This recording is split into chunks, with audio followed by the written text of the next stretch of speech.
Good morning to one and all. We are here today to talk about the epic as a literary form. I'm sure all of you students know that there are very few epics written all over the world. The reasons are many. It's not easy to write an epic. We do use the word epic in other senses also. Anything which is huge, anything which is big, we talk about it as an epic. But today, of course, we are going to look at the epic as a literary form.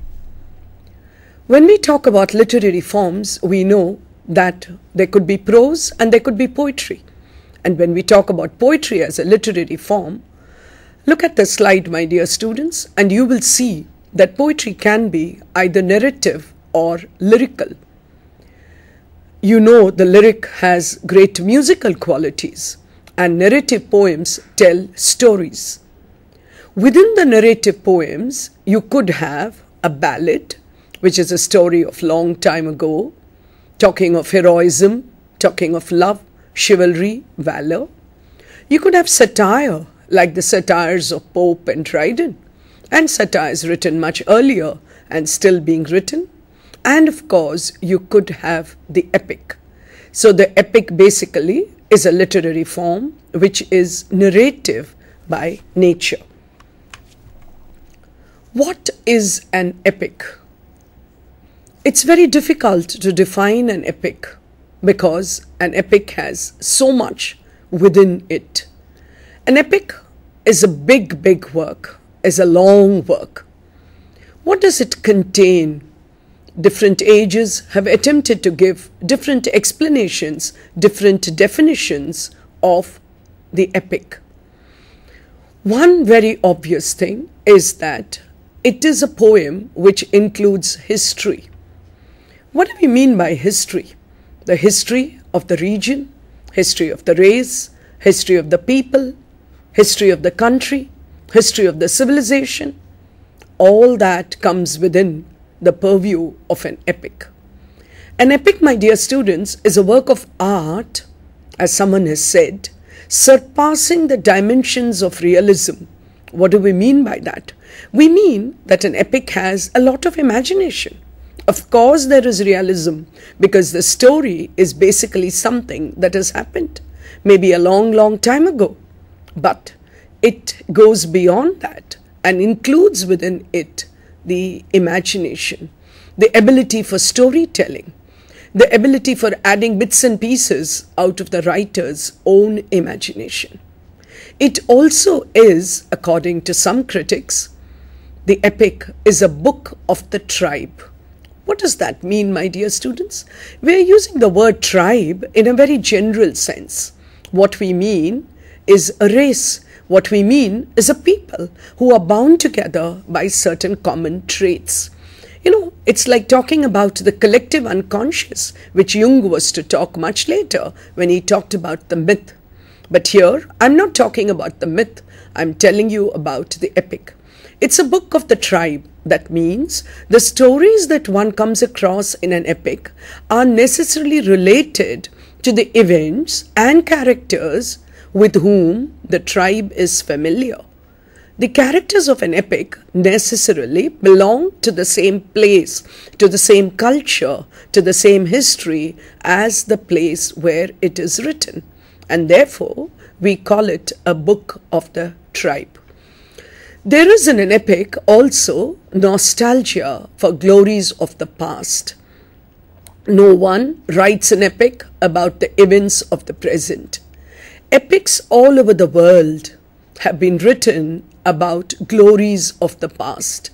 There are stories of heroes, there are stories of adventure, there are stories of great conquests, there are stories of great achievements, but they are all based in the past. So there is a glory of the past which the epic tries to portray, which every epic writer tries to portray. Look at the next explanation that we have for epic. An epic obviously is in epic proportions. It is on an epic scale. I began by telling you that another meaning of the word epic means huge. There is no epic which runs into a few pages, not even a few hundred pages. An epic is always much longer than that. It runs into many cantos, it runs into many books, or it runs into many kandas, as the Ramayana does.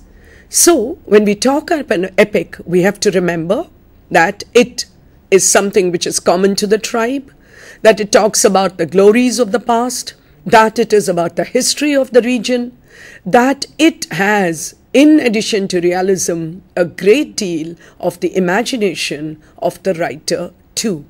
There is probably no epic writer who is not a great writer. He is a great writer, and that is why he is able to write an epic.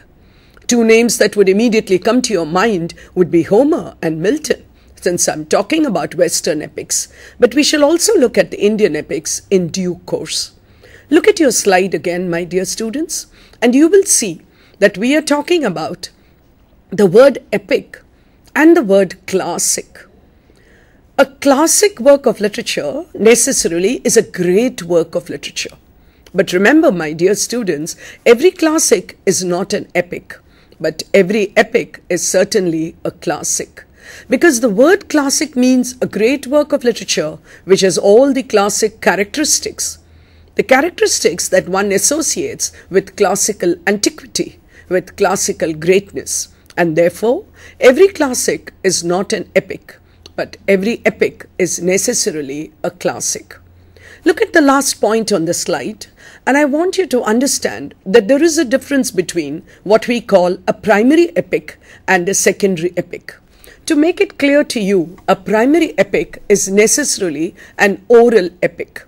That means it was never written down by the original writer. It is by word of mouth that it has been passed from generation to generation till it has reached us in the present. Yes, maybe some of it was not written by the original writer.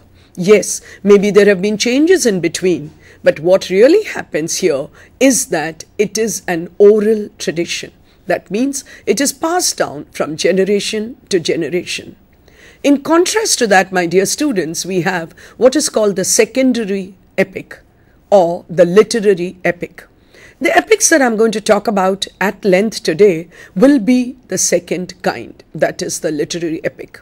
But in order to reach the literary epic, my dear students, we will have to look at the earlier epics, the earliest of the epics, which goes back to probably 3,000 years ago. Before I talk about the epics in particular, let me tell you some of the characteristics of the primary epic.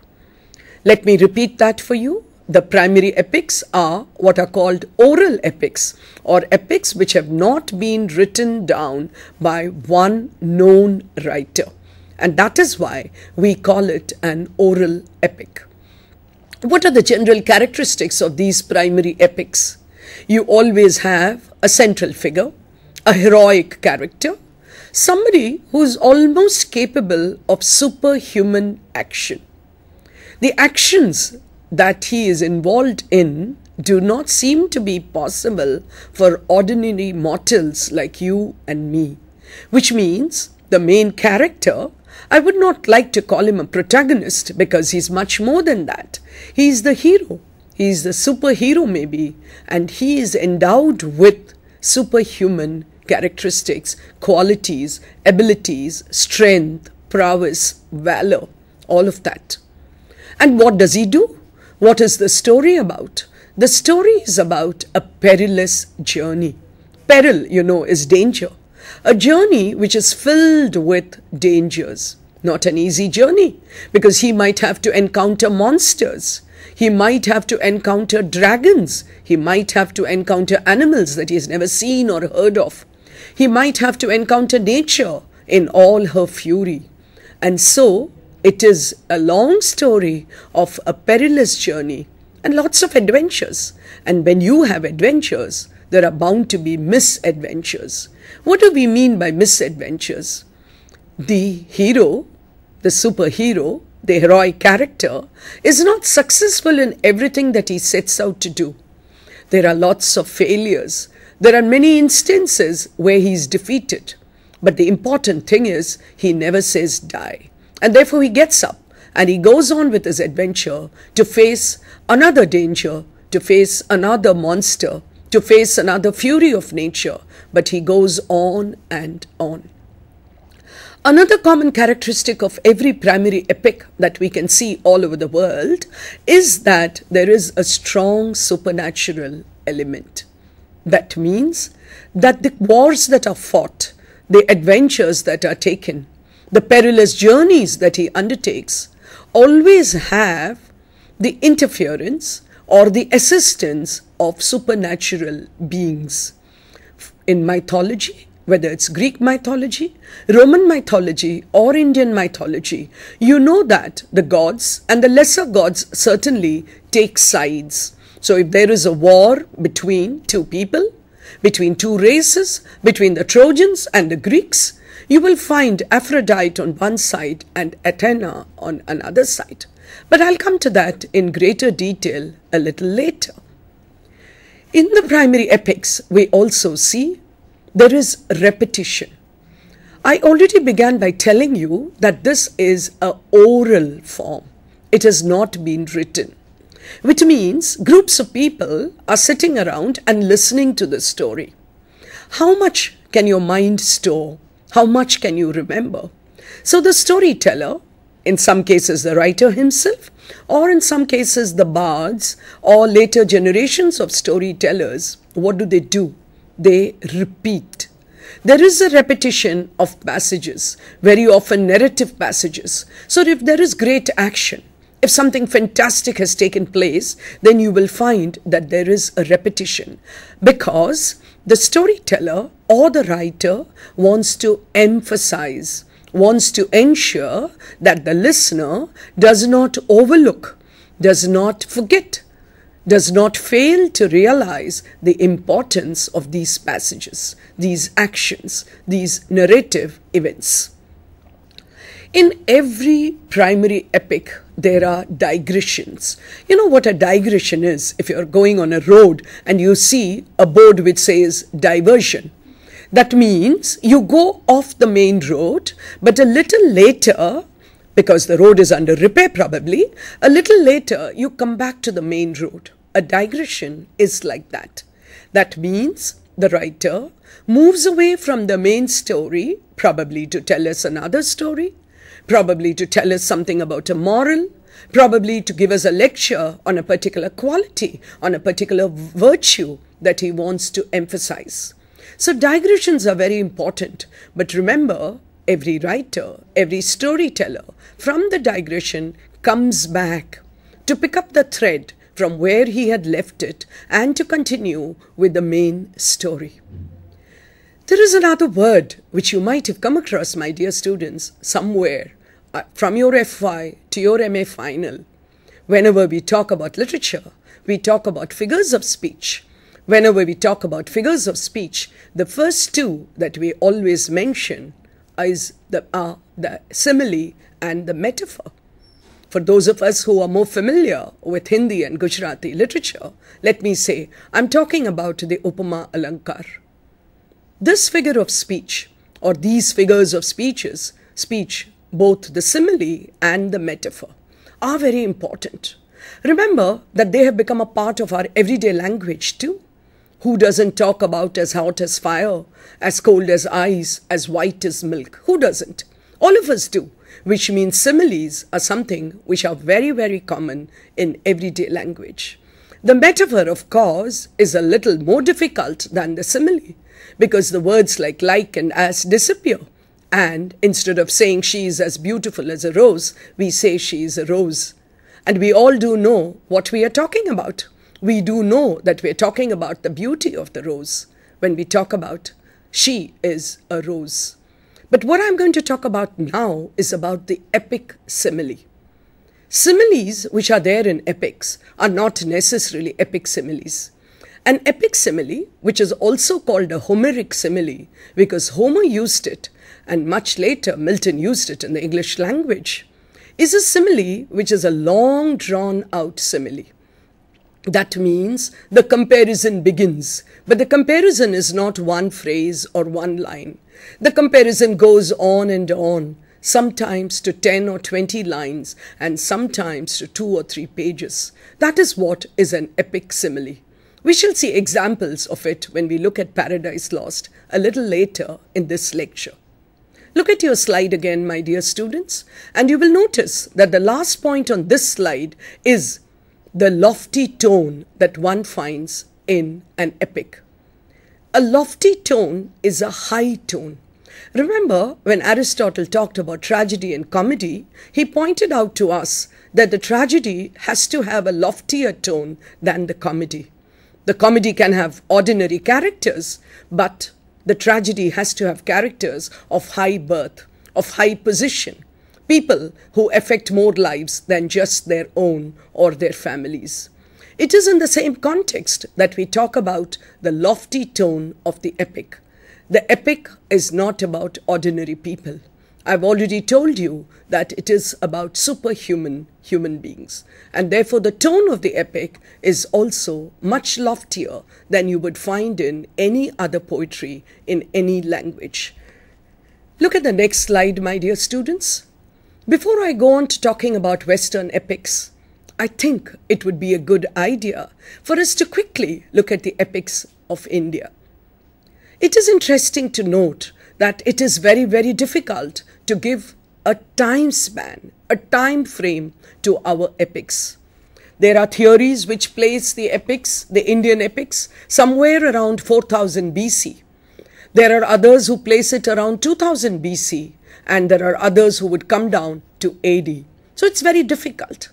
But I would just like to draw your attention to these two major epics, the Ramayana and the Mahabharata, in that order.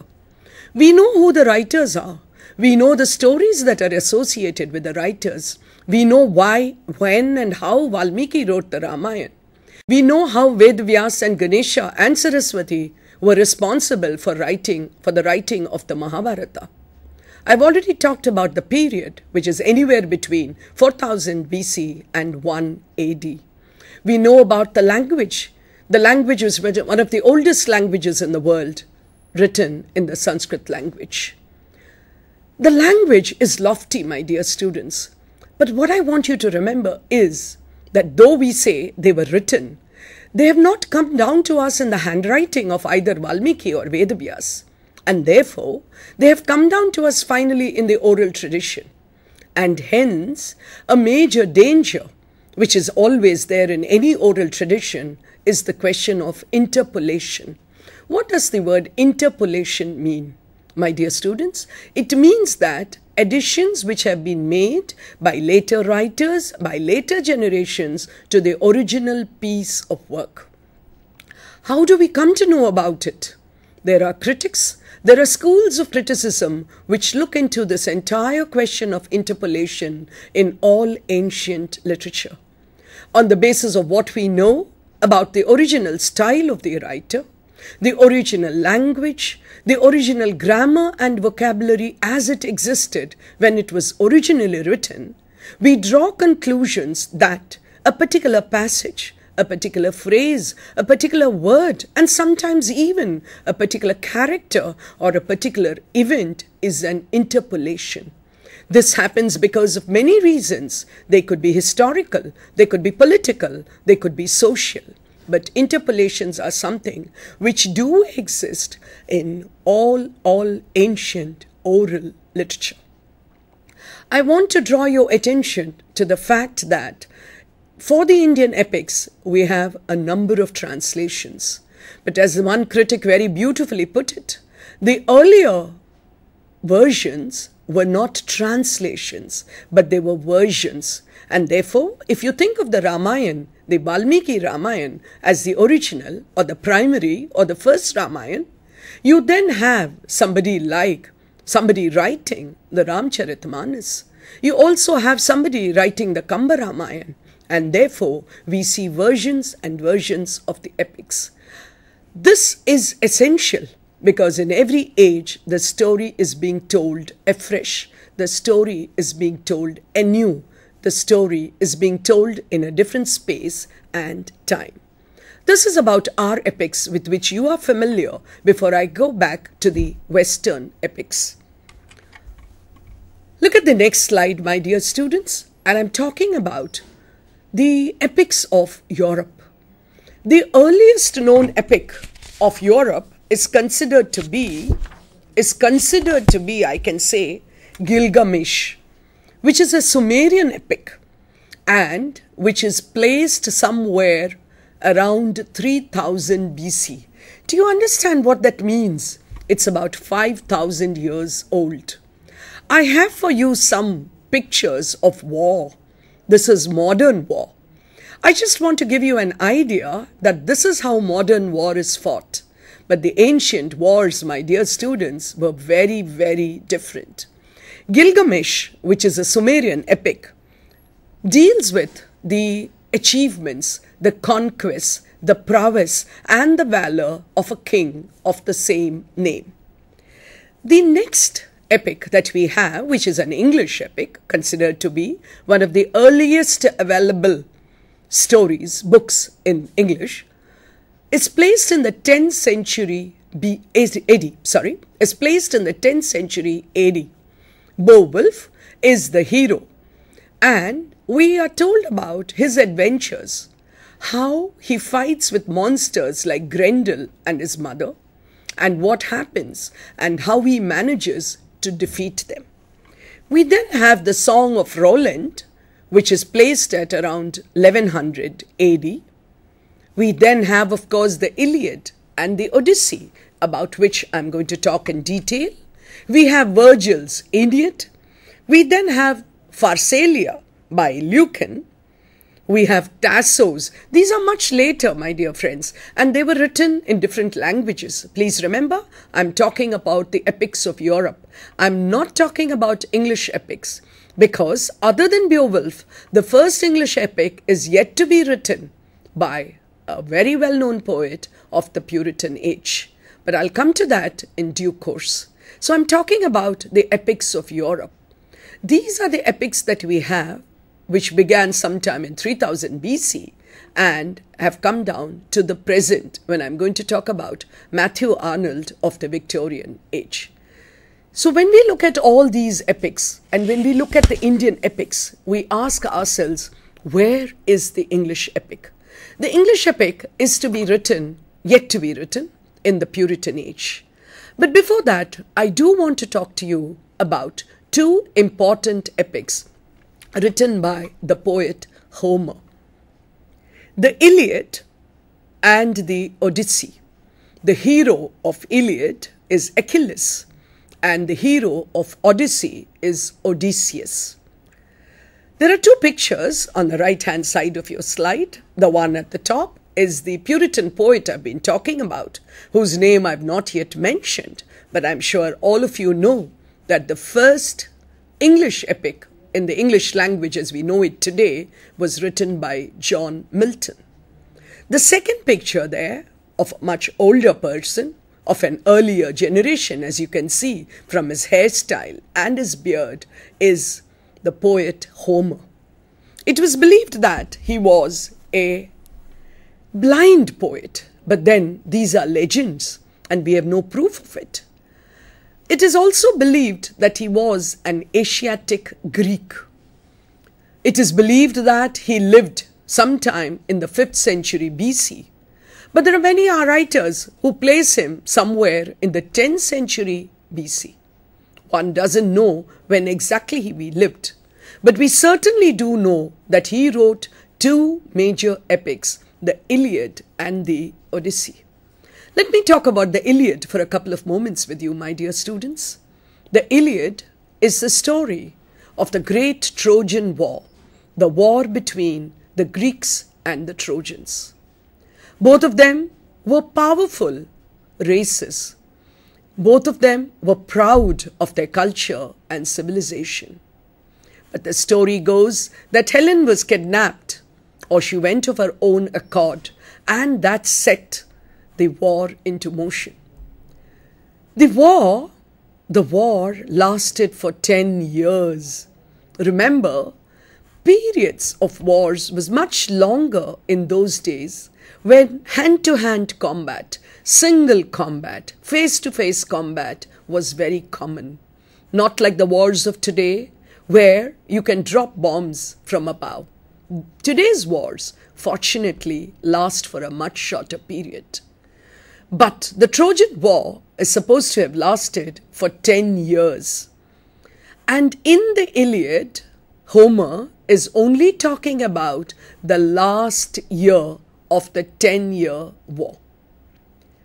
There are 24 books. Remember, right at the beginning of the lecture, I told you how epics are very, very long.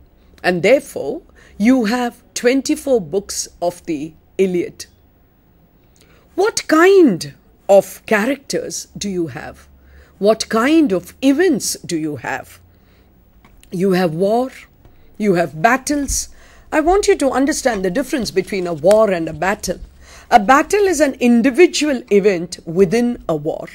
So you have a war which goes on for 10 years, but then you have battles within it.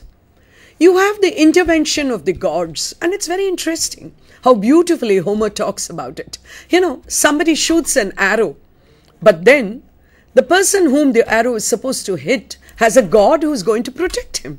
And therefore, what does the god do? He just pushes the arrow, and so the arrow does not hit the target. And once again, another arrow. It could happen with a sword. It could happen with an arrow. It could happen with a hand-to-hand combat. But you constantly have divine intervention. And the divine intervention is sometimes almost as if two human beings, because you have jealousy, you have egoism, you have the I, which becomes so important. You have the conflict between the love god and the war god. You have the conflict between a god and a son. You have a conflict between a god who is good and a god who is bad. And so it goes on and on and on. Remember, we are talking about Greek mythology. And therefore, when I talk about good gods and bad gods, I just want you to understand that what we are looking at is that these divine characters who appear in the Iliad or in the Aeneid, in the Odyssey, all behave like human beings.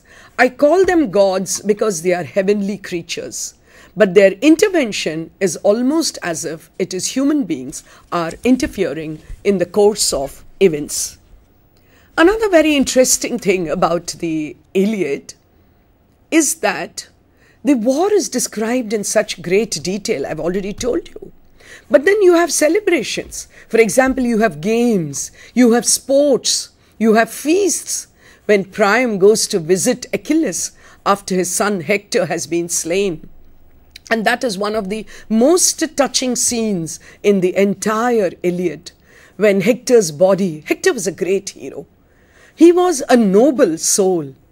He took on the entire responsibility of his race because he thought he must fight for his people. He was innocent. It was his brother who was guilty of having brought Helen. But he feels that he has to fight for his country, for his race, and so he goes on. So the killing of Hector is one of the most tragic scenes. But I would go one step further and say, what happens after that? Achilles wants to show that he is the victor. And Hector's body, the great hero Hector, his body is dragged, tied to a carriage, round and round the fort walls. And you have Hector's mother, Hector's wife, and his young son watching the scene. You have the people, all of them there on the fort ramparts, watching their king's son being dragged, his body being dragged, and the wailing of the women and the way Homer describes it. You have to read it to be able to appreciate it. But I was talking about this incident where Priam, who is the king and the father of Hector, goes to Achilles' tent, asking that Hector's body be handed over to his family so that they can give him a royal burial. What a hero in war deserves. Priam goes there. And the scene, Priam is an old man. Achilles is much younger, my dear students. But Priam has been told that Achilles is so proud that only if you bend, only if you bow, only if you go down in supplication will Achilles pay heed to your words. So Priam enters the tent of Achilles He hugs Achilles at his knees and asks that his son's body be returned. I think it is one of the most touching scenes, humane scenes in the entire Iliad. I was also telling you about the games when Achilles' friend, very close friend Patroclus, is killed. Games are held in his honor. My dear students, one has to understand the kind of culture and civilization that existed then. War was serious business, yes, but war was fought according to rules. So war ended at sunset. War began at sunrise. And after sunset, they met for sports, they met for games.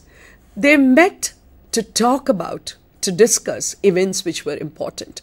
This is something that we cannot understand today because wars in those days were fought differently, were fought with a different code than what exists today. Let us look at the next slide. I am now coming to the characteristics of the modern epic.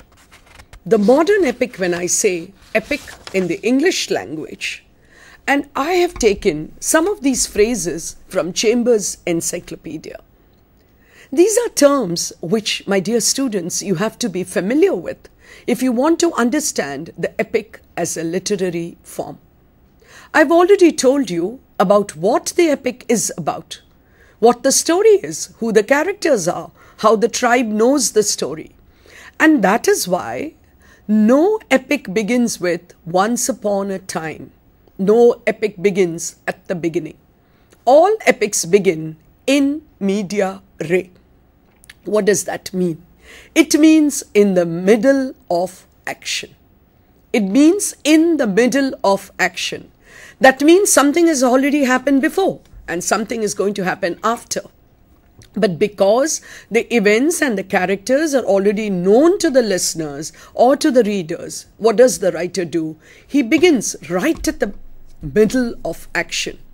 If you're going to look at Milton much later, you will say that he begins with of man's first disobedience. The story begins much earlier, but the epic begins with of man's first disobedience. There is rapidity. That means action moves from one to the other. No place for what Aristotle had said about unity of time, place and action. The epic does not believe in that at all, my dear students. Aristotle had said that for the classical tragedy. But here we are talking about a literary form which is much huger, much vaster, much grander than an ordinary tragedy. So there is rapidity. When I use the word unity of action, what I want to say is that it is all geared towards one action. And what is that one action? The greatness of the hero. I've already mentioned that in the Iliad we've had the supernatural. We have the use of the supernatural here too. Another common characteristic of most epics is that there is a prophecy. A prophecy, somebody in the epic knows about events that are to happen. Homer also used it to some extent, but you will find that it is used to a great extent by Milton. I've talked about the epic simile, which you would find in Milton's epic too. A point which I did not mention when we were talking about the oral epic or we were talking about the Greek and Roman epics is the recurrence of epithets. Epithets, you could understand it in very simple language as adjective. Words which are used to describe characters or events, basically characters and basically the hero. So when you hear these epithets, they are repeated so often that you know recurrent means what recurs, what occurs again and again. I'm sure you know the word recur, R-E-C-U-R. From that we have the word recurrent. Recur is a verb, recurrent is an adjective. Recurrence, you could say, occurrence, recurrence as nouns. So these epithets, my dear students, recur. That means they occur again and again. To such an extent that after some time, you almost begin to believe that once you hear the adjective, you know who we are talking about. These words come again and again in reference to a particular character, basically the main characters. What about the hero? What about the epic hero? Who is the epic hero? When I was talking about Homer, it seemed very simple to decide who the epic hero was in either of it. And if I'm looking at Virgil's Aeneid, I know that it is Aeneas who founded the city of Rome. But what are the characteristics of the epic hero? Number one, that he is larger than life. What do we mean by that? That he does not seem to be someone that you would come across on the street. He's much, much larger than you and me. He's usually a warrior, yes. He is aided by heavenly characters. I've already talked about divine intervention. He is an embodiment of the qualities of merit. He's a meritorious character. He deserves to be a hero. He has more virtues than vices. Maybe he does have a vice or two, but then the virtues far, far in number in comparison to the vices. He has a reputation which is already there, which precedes him probably, and he fights for honor. His honor, the honor of his kingdom, the honor of his king, the honor of his race, the honor of his tribe. But certainly it is for honor.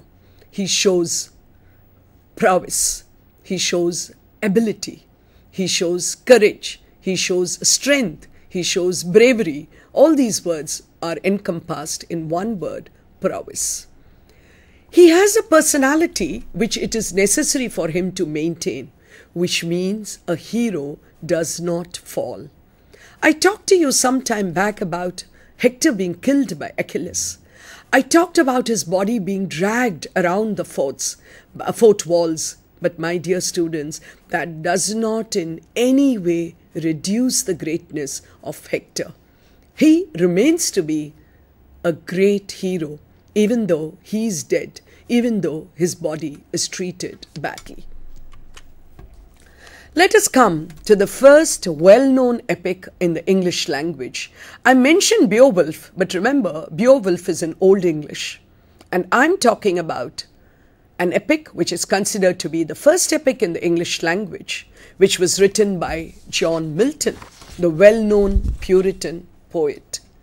You probably know Milton more for his honest blindness, which almost every student of English language and literature has certainly read at some time or the other.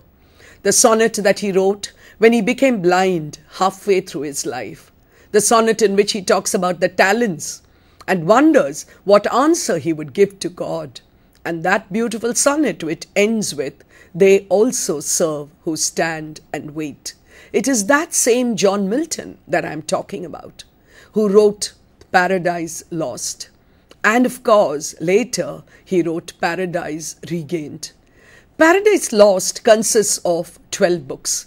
Remember, I talked about how epics are long, long works of literature. So the Paradise Lost that I'm talking about, the first epic in the English language, has 12 books. It was first published in 1664 and second edition was published in 1667. What is the story of Paradise Lost? I said it begins with of man's first disobedience. But my dear students, Paradise Lost begins with the fall of Lucifer from heaven. It's a difficult epic to read, but I would suggest that you should read about the epic, because in order to understand the greatness of Milton, one must attempt to read Paradise Lost. Who is the hero of Paradise Lost? What are the events? What is the story of Paradise Lost? Impossible to tell you within a 1-hour lecture. But let me try and give you some idea of what it is all about. The story goes, according to Milton, that Lucifer, the archangel as he is called, the favorite of all angels of God in heaven, suddenly became so proud that he thought that he could question God's greatness. Lucifer, as he was called then, decided to contest God's greatness. He tried to get together a group of people, a group of angels, other angels in heaven, and attempted to wage war against God. Naturally, This is something unacceptable. And so Milton describes how God, through Satan, Lucifer, who was then going to be called Satan after he was thrown out of heaven. So Lucifer and his compatriots, or the other angels, fall. They fall from heaven into an abyss, into a chaos. And Milton describes how here Satan creates what today we know as hell. Hell did not exist. It was only after Lucifer, the archangel, was thrown out of heaven and fell down into chaos that he created what we today know as hell. The hall that he created, pandemonium as it is called, the speeches of Satan, the way he asks the other angels, his followers, to rally against God, the way he says, better to reign in hell than to serve in heaven. What though the field be lost, not all is lost. My dear students, these are the words that Milton gives to Satan, the fallen archangel Lucifer. Satan is so big, Satan is so great, that Milton was accused of making Satan the hero of Paradise Lost. Even today, paper setters are very fond of asking, who is the hero of Paradise Lost? Or a question like, is Satan the hero of Paradise Lost? I don't think there can be any black and white answer for that. It's not very clear whether Milton purposely made Satan so great, or whether Milton wanted to show, as he lived in the Puritan age, that evil is very attractive, evil is very strong, and in order to be able to fight evil, goodness has to be greater, goodness has to be stronger. Is this what Milton was trying to do? Or was Milton talking about the ability for free will? Was he talking about the decision to fight, to exercise your own will? Whether it was in Satan questioning the greatness of God, whether it was in his tempting Eve to taste of the forbidden fruit, whether it was in Eve's decision to go against the given order and to taste of the fruit and to tempt Adam too, whatever it may be, probably Milton was telling us, telling his readers, telling his age about free will. Other critics have pointed out that Milton probably is talking about the Renaissance hero. Remember, you know about the period of the Renaissance. After the dark ages of the 4th to the 14th century, Europe woke up to Renaissance and Reformation. And Milton was a product. After the Elizabethan age came the Puritan age. So maybe he is talking about the Renaissance hero. One must read the description of the creation of hell. One must read about Beelzebub.